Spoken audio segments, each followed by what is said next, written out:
העליתי סרטון עכשיו של פוקימון גו. אני רוצה להתחיל כבר קצת לשחק, אז אני עושה עכשיו אימון, כי אני לא רוצה לעשות סרטון ארוך, כי אתם יודעים, אני קצת עייף. עכשיו השעה די מאוחרת, הסרטון יעלה בערך כמה דקות, אז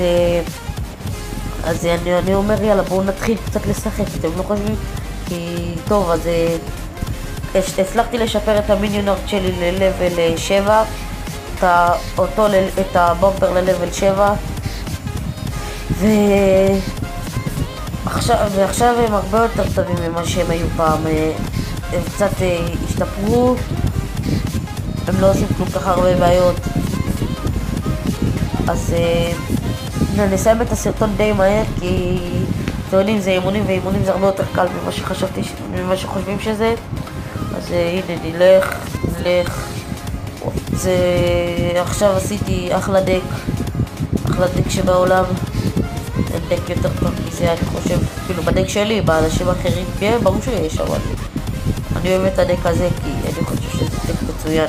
אז הוא ינסה עכשיו לבוא לי בזה עם פריס, אני אבין לו את זה בהפוכה, הוא לא יאהב את משורה פה, מחפש רחוק, את זה אני יודע.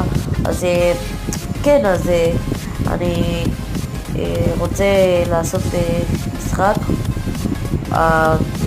האימונים אפילו החטיאו את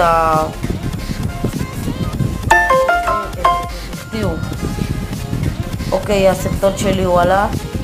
רציתי לעשות ממש קצר על פוקימון גו. אני רוצה להתחיל כבר לשחק, כי אתם יודעים, זה משחק שחרוש בעולם הזה, וכמה אנשים אני רואה במשחק הזה, אז התחלתי גם רק לשחק בזה. טוב, אז הנה עלה לי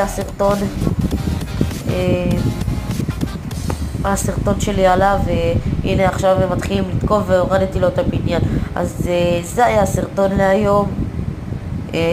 כאילו להיום עשיתי 2 סרטונים, כי הרבה זמן לא העליתי, אז תירשמו לערוץ, זה מאוד יעזור לי. אז יאללה, ביי.